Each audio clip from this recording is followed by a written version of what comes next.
See what's happening out there in that big world. Am I live? I think I'm live. I feel alive. Am I alive? Mike Myers is alive. But he also has very, very dirty glasses on. Alright. Okay, let me get these glasses cleaned off real quick, kids. Oh, there's a computer in front of me. Outstanding. Well, hello, everybody. It's Mike Myers, and welcome to the Monday edition of the Mike Myers Ask Mike Anything live stream. The goal of this live stream is to allow those of us who are studying for CompTIA certifications an opportunity to just sit and talk, answer questions, and things like that. Now, folks, one of the... there's a new person on today I want you guys to remember. Her name is Maria S. So Maria S. is pretty new. She's currently out of Canada right now. And she has lots of questions. So cut Maria some slack, guys, because she's going to ask all kinds of questions. And I said, Maria, you need to be here because this is the place for you to ask questions. That is a good thing. Ace Cobalt. Let's just see who's on. All right. So, guys, we start here at 2 o'clock Central Daylight Time here in Houston, Texas, and we will run till 3 o'clock or until the questions run out. So it's completely up to you. As long as you're asking questions, I'll consider answering them. And once the questions run out, then we stop. It's no big deal. We're giving away free practice questions today. And glad to see Maria's going right for the free stuff. It's always a good sign. So we'll have some free practice questions today. As always, we give away our 90-day free access. And then, of course, all my advice is absolutely free. So now I know some of you guys are a little shy. So if you're the shy type, don't worry about that. Go ahead and send me an email directly. My website is www.totalsem.com. But if you want to send me an email, send it to michaelm@totalsem.com or desweds@protonmail. Both of those are equally good. There isn't one better than the other. And send them to me, and that way I can... If you have a more complicated question, something you think needs a little more time, then that's definitely the way to go. Savage Cabbage, good to see you, man. Kenny Clayton in Florida. Yeah, but where in Florida? You know, Kenny, there's good Florida, and then there's bad Florida. So, you know, got to figure out which one. Will Shaw, good to see you, man. If I ever got a good IAH layover, Mike gets a free beer or wine for me. That's okay with me, Will. So, Will, who do you fly with? I forget, if you can tell me. Up in Dallas today. Yeah, I don't like Dallas at all. DFW is terrible. To me, the worst airport in the country is still O'Hare. I call it Oh No. Pretty bad. JFK's pretty bad. Which airports do I like? I like Atlanta. You know, if you don't mind taking those trains between the terminals, at least you know where you're at with Atlanta. I like Reagan, if I'm going to be flying into D.C. Because Reagan is old school. Flying there, when your flight path is the Potomac River, you know, that's always a good sign. What else? Denver, the new Denver airport's pretty good. Oh, and of course, Cozumel Airport. Not because it's that good of an airport, but because if you're there, you're in Cozumel. No. Okay, so Maria, before we get started with anybody else, guys, now Maria is an island, okay? And I'm going to ask all of you guys let's help get Maria jump started here a little bit.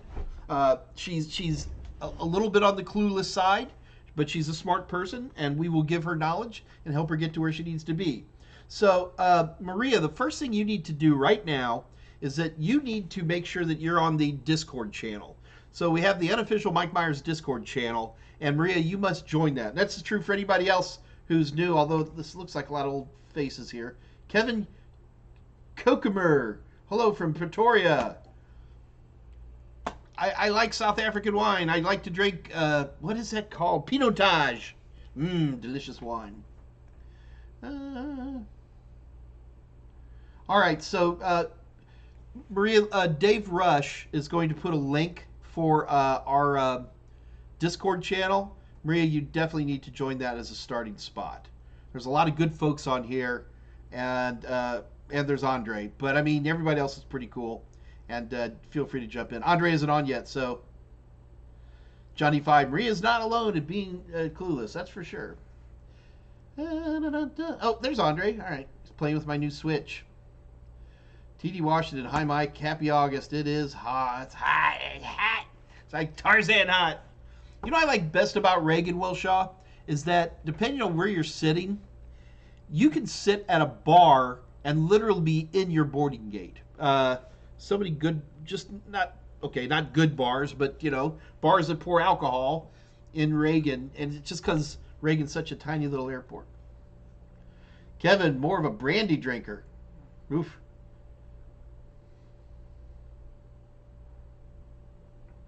All right, Maria, you got your link there. Make sure you join that Discord channel for starters. So for those of you who don't know, we have a pretty busy Discord channel. And lots of good people, better techs than me get on that, that's for sure. And you really have got to, you owe it to yourself to get on that Discord channel. It's the place you go when you have more complicated questions, or if you want to be on camera and you want to talk to somebody, that kind of a thing. That's what it's for. And boy, oh boy, does it do a great job at that. And I can't recommend that enough to you. All right. Put down your toys, Mike. Listen to the people. All right, so what do we got going here? Kylie Power, now I feel foolish. What did you do that made you feel foolish? What game? Switch. All right, let's see what we got going here. Kylie got a job as a cook. Kylie, you're going to... Hey, man, I got to tell you, nerddom can manifest in many different ways. And if cooking's where you want to go, and you're going to use that to finance your CyberNow labs, go for it, man. It will be worth it.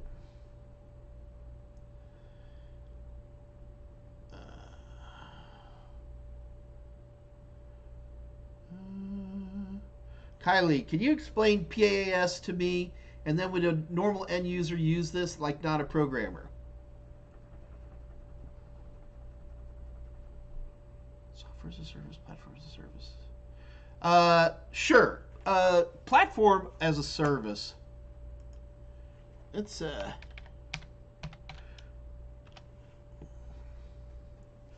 me 1 second.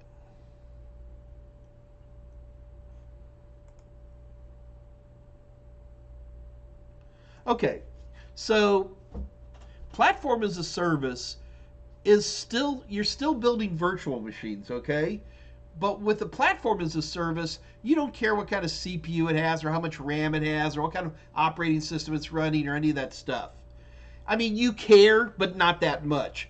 Somebody who sets up infrastructure as a service, they're going to be very interested in all those things. They want to control it.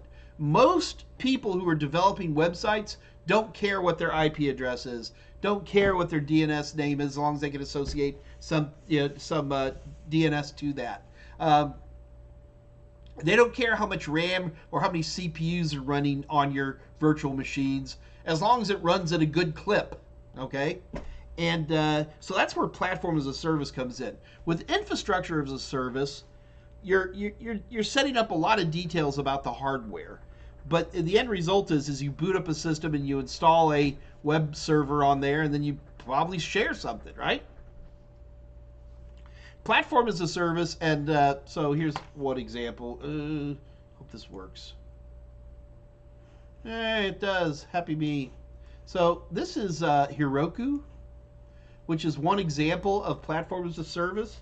And you still set up virtual machines and everything in here, folks. The only big difference is you don't have all the details in it that you would when you're running infrastructure as a service.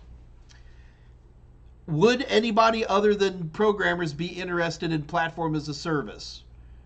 Not a lot. Most people would be, I wouldn't even say programmers, I would say web developers, first and foremost. Heroku works really well with like GitLab and all these other kind of things, GitHub.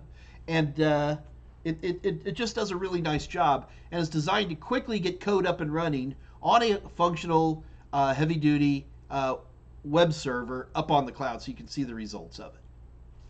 But I would say that if you're not a web developer, platform as a service is not going to be, I'm yawning, that interesting to you. So the answer is, if you're not a programmer, I agree. You know, the nice thing about having a camera in my front yard is I get to watch people's dogs try to poop on my lawn. Okay. Catherine Legrande, good to see you again, Catherine. Patricia Grace, hey Patricia, it's like Girls' Day today. Yeah. Peter Hunt. So, what's with all the ladies? Y'all call each other today or something?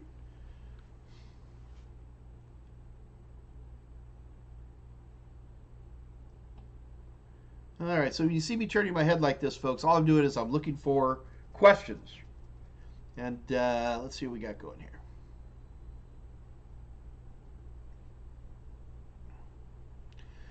Johnny 5 at 2:08 p.m. Hey, Mike, can you please explain the difference between solid core and stranded cables? I'm not getting it. Sure. Wish I had some examples here. Hold on a minute. Maybe I can make something appear quick.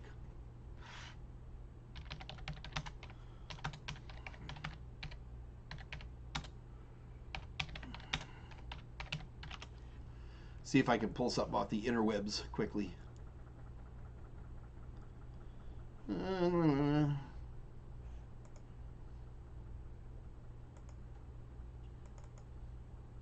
Give me one sec, guys. Doobie. Come on.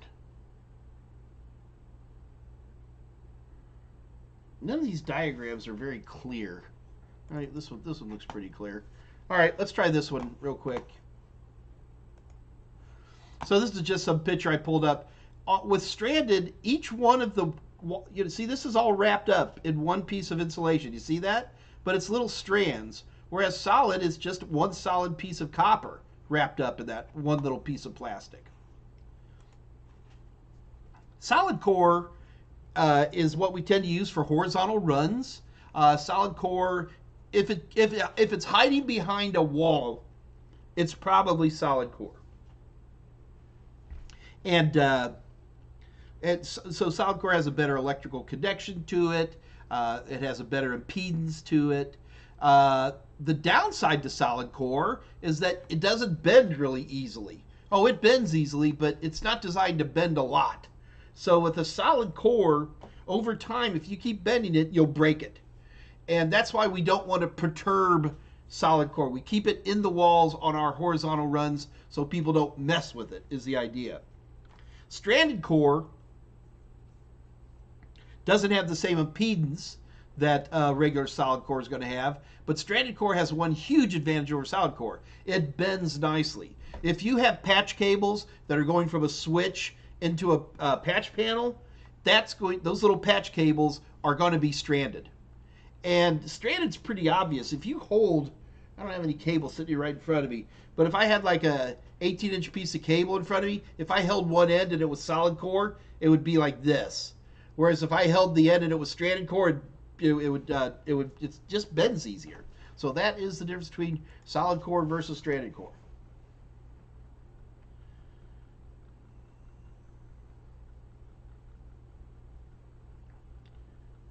Poor Andre. Everybody thought they meant you meant a Nintendo Switch.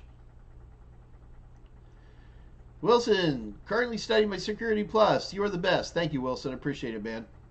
Always appreciate it. You know that. Ooh, suddenly questions appeared.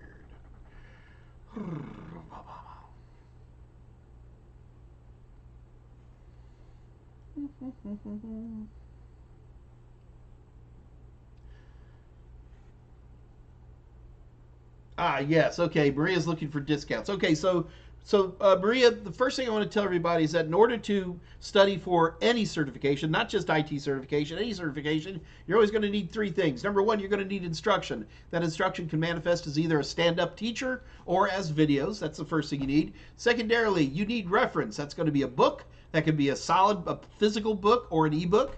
And then number three, you need to be able to test yourself. And that's practice questions. You always need those three things. So what we do, just because you're nice enough to show up here today, is we offer practice questions.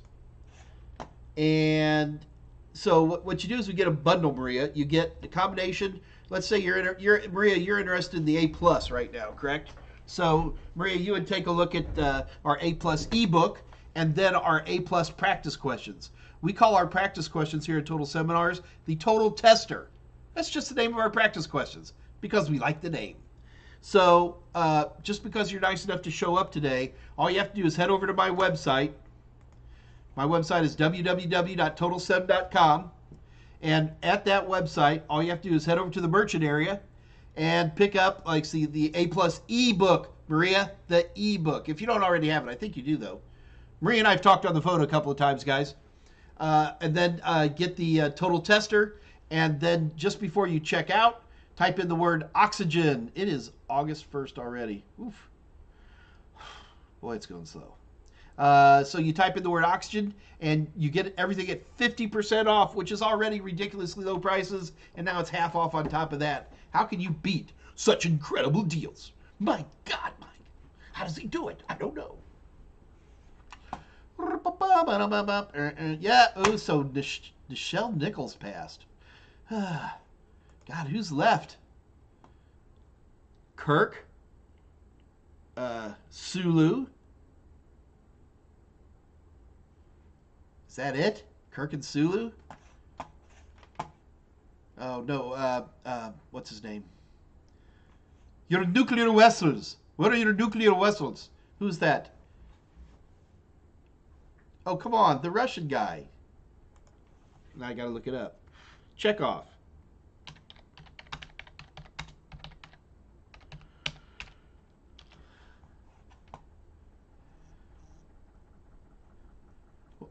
Pavel Chekhov. I got to look this up. Holy cow. Oh, no. Wrong guy.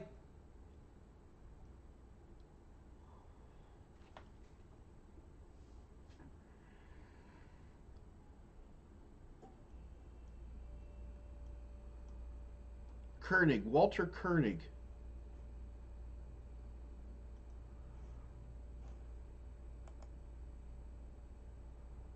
Walter Koenig. Okay, so Chekhov is still around too.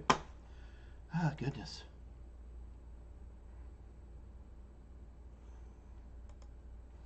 All right.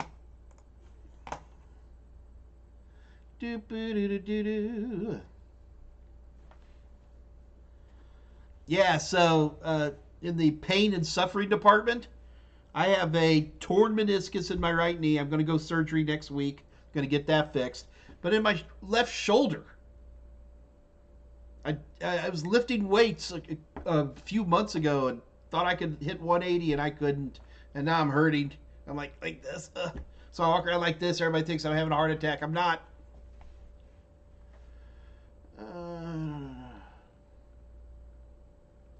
Yeah, so that's what got me last week. I don't know if you guys, Dave, you remember I was dying? It's because my shoulders, something's disconnected or something. I don't know. Got a ruptured disc or. Don't grow old, kids. Die young. Leave a pretty corpse. Vegas Brent helping me out too.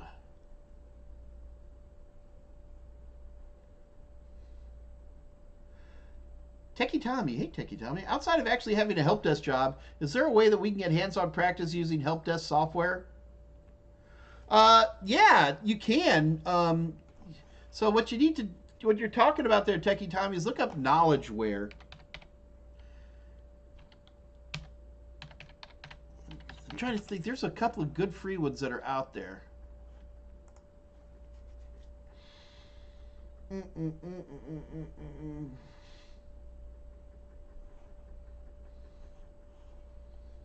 That's not helpful.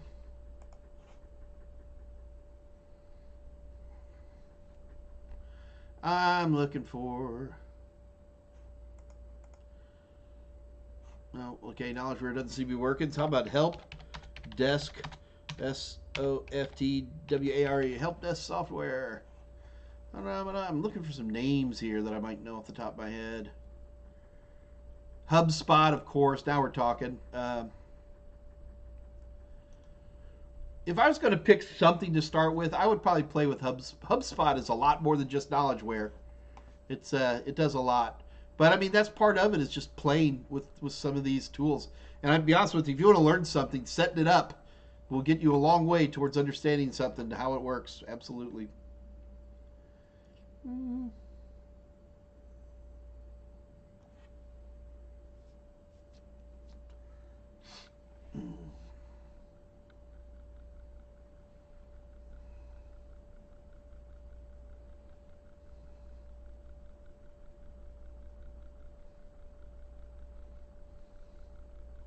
Yeah, there you go, Maria. You're getting all the gals are going to team up together there. Nothing wrong with that.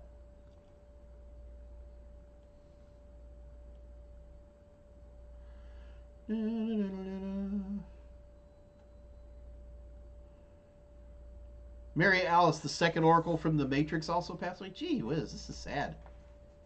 Yeah, I heard about Bill Russell.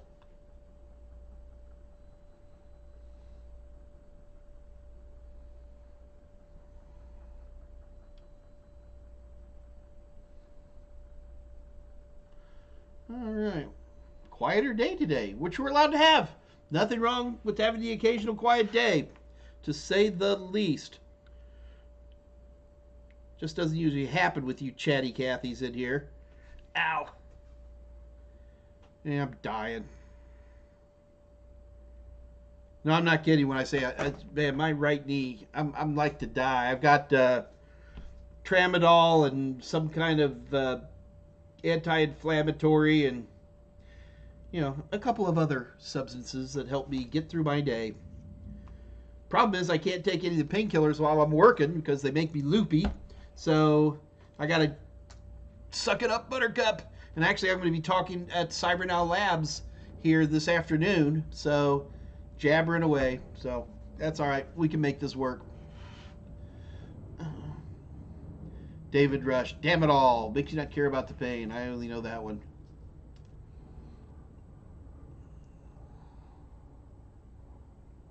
Oh, that's right. I forgot that Shatner did go up into space. If you want to, Will Shaw. Hey, Mike. Can you review the changes enhancements of WPA3 over WPA2? Not in a well organized way, but I might be able to, since we have a slow day. Let me see if I can pull this off.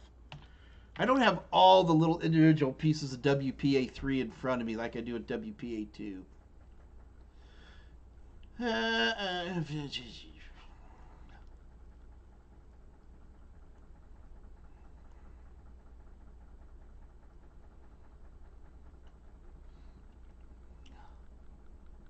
All right, so I don't want to go into a huge amount of detail on WPA2. All right, so let's start off with WPA2 is crackable and has been for a while. Long passwords make it harder to crack, but there are some weaknesses in WPA2 which make it pretty easy to crack. And to be honest with you, it's almost as easy to crack as WEP once the tools are made to do it, which is unfortunate. It's been that way for a while. Okay. Um, so WPA3 was, is it officially even out yet? I always forget. Anyway, so WPA3, first of all, came up with a more aggressive encryption methodology that makes it theoretically impossible to crack, number one. But WPA3 also does a couple of things that don't even make sense in the world of WPA2. Like, one of the big things that WPA3 does is that when it's properly configured, there's no such thing as an unencrypted connection. Like for example, with WPA2, you can just basically turn WPA2 off in essence, right? And you can just make a unprotected connection. In the clear. Not true with WPA3. I forget what exactly the name of the technology is, but the bottom line is that you can have two WPA3 devices, even if there's no passkey on the network, and they will still connect in an encrypted way. It's a Diffie-Hellman type protocol. So that's good. The encryption is much more robust than it used to be with WPA2. Those are the big ones. The other big thing is that WPA3 is really much designed from the ground up. Uh, WPA3 is designed from the ground up to be, what's the word I'm looking for here? Oh, it works with mesh networks. Now, arguably, WPA3 isn't really part of mesh networks, but WPA3 is part of Wi-Fi 6 standard, and as a result of that, mesh comes in with Wi-Fi 6, therefore WPA3 comes with mesh. So those are really the big things that WPA3 does. Better connection to usurp WPA2, and hopefully it'll last that way for a while, and everybody's encrypted from the ground up. So those are the big ones.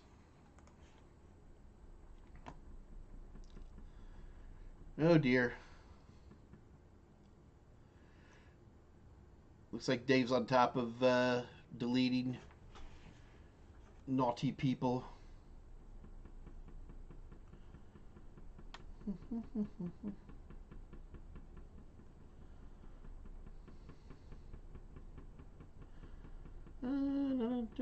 Just looking. Oh, goodness sakes. Johnny 5 at 225. If a brand new cheap tablet charges super slow and runs out of battery super fast, is it only a matter of charging the battery? No, Johnny 5 certainly can almost guarantee your battery's dead. Lithium-ion, lithium-air batteries are at best going to take 200 cycles. And this is what people forget. Laptop batteries don't last that long. If you can get a laptop battery to last a year, you're doing great. But no, you just have to replace it.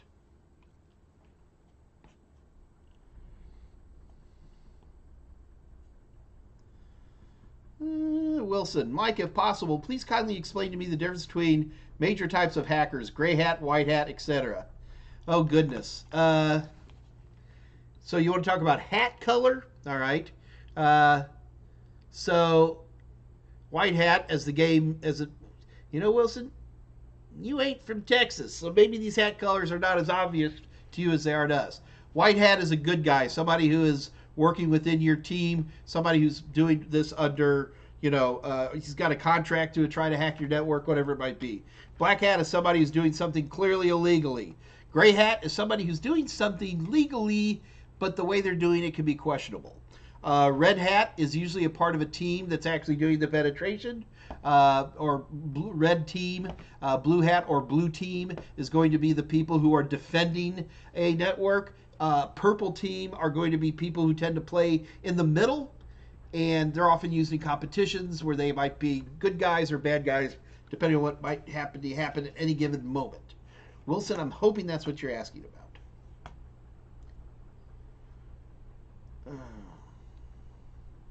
Maria S. Mike, can you explain the RAID array types? Ooh. Maria, I can, but I think we could do better than that. Dave Rush, don't we have a nice episode that already covers RAID right here in the Total Seminars channel? Maria, watch the chat window, and Dave Rush is going to do a quick search, and he's going to find where we've done RAID. We've already done it. We've actually been doing this for a couple of years now. So Dave will go through the back channel. And by the way, you can easily do this yourself, Maria. Just go here at the Total Seminars channel. And you don't want to do it while we're talking. But afterwards, you just search on the Total Seminars channel and type in RAID, R-A-I-D, and you'll be able to get an answer easily. So Maria, what I want you to do is, once Dave puts that link up for you, I want you to watch that RAID video and then come back. I'm here every Monday and Wednesday, Maria, and I want you to come back and then ask me questions, okay? Austin Sanders. Did I miss anybody?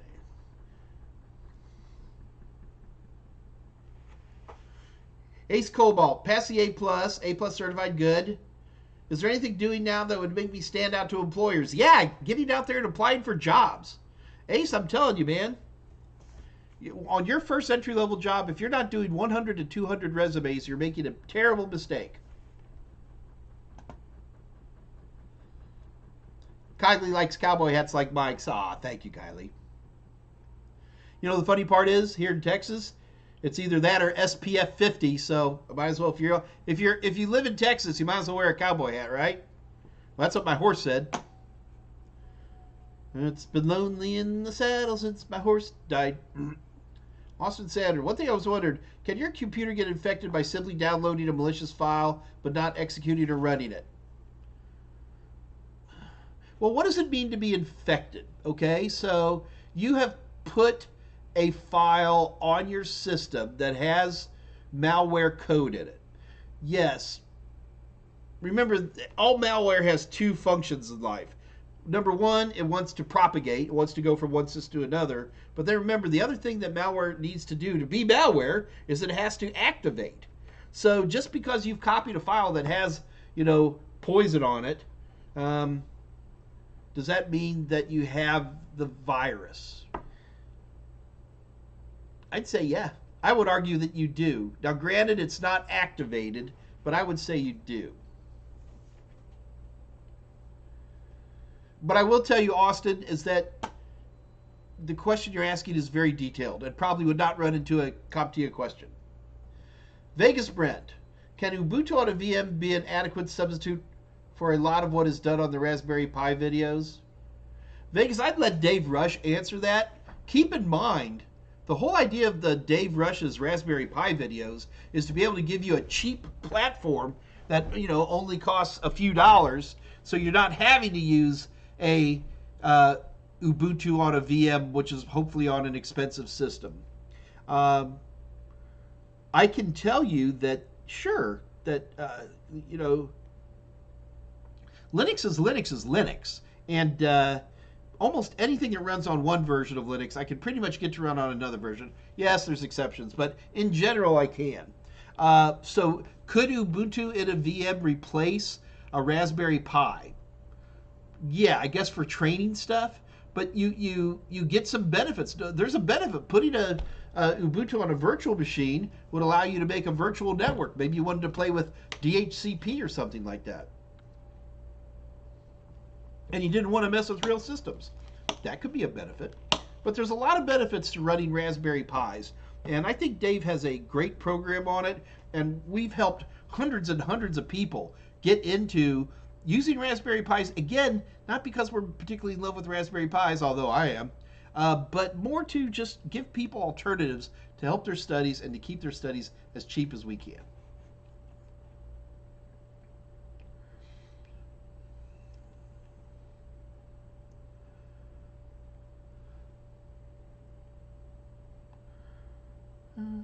Just looking for questions.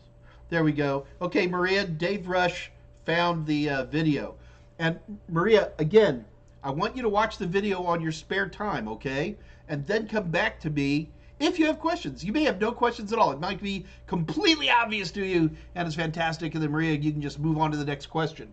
But if not, that's what you got for you. Ace Cobalt, since you passed your 1,000, is it necessary to catch up with the 1,100?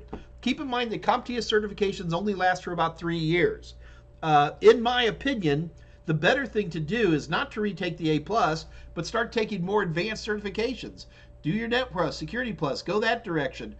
Go Cisco route, go MCSE route, go AWS route.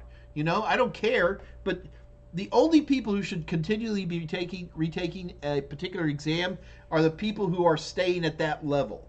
And there's no evil in that. If you're an instructor, for example, I've probably got 8 different A+ certifications over the years.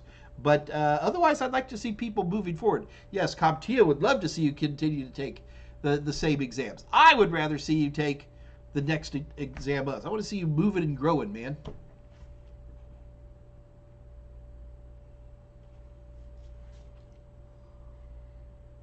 All right. Let's do a question.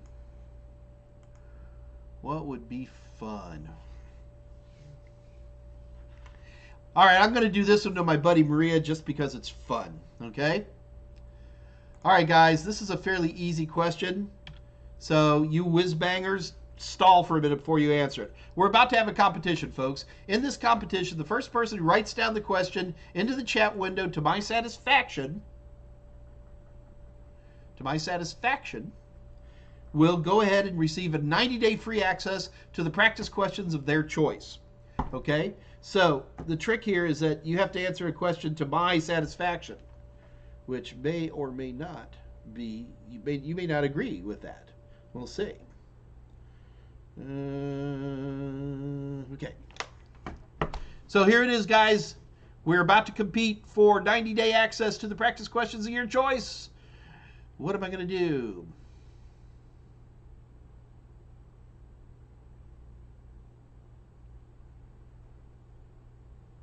Name one version of RAID that uses parity.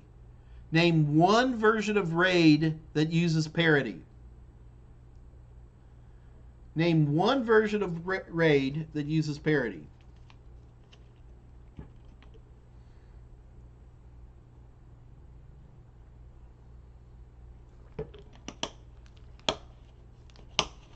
There we go. So basically, guys, unless you say RAID 0 or RAID 1, they pretty much all use parity. Striping and mirroring, or pure striping and pure mirroring, RAID 0 and RAID 1, are the only versions of RAID that don't use parity. Like RAID's versions 2, 3, and 4 have a parity drive. RAID 5 has a distributed parity. RAID 6 has dual parity. But they all do, so you almost could have typed anything. And I am totally going to be unfair here because I like being unfair because you've already run one. Actually, Wilson's the winner, but I'm going to give it to Maria. Maria, congratulations. I'm going to give it to you today, newbie, because you needed to win something new. Maria, congratulations to you. You have won 90-day free access to the practice questions of your choice. In order to receive this prize, Maria, all you have to do is send my buddy Dave Rush an email. So send him an email to daver@totalsem.com. Maria, in that email, be sure to put your YouTube name, which is Maria S. Inside that email, put your email address. Next, tell us what exam you want, which I'm assuming is going to be A+, but you may change your mind between now and then. And Maria, make sure to send that to Dave Rush. We cannot process your prize until you first contact Dave. So, all right, I ripped a couple you guys off, but as everybody knows here, we get 50 people or less in here, and if you stick around for 2 or 3 shows, everybody wins. So congratulations. Wilson, don't get mad at me. You know I love you. I'm helping out the new guy here. Gal, in this case. Oh, look at all these new names. Andre, what are you doing?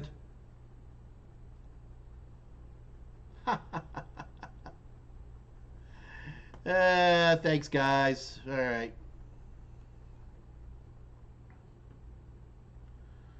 Yeah, Maria, I let other people who probably beat you win because you're the new person. So, Maria, you have to come back. And after a while, when you get really good at this and some other new person comes along and I don't let you win, remember why I'm doing this, because I want everybody to win.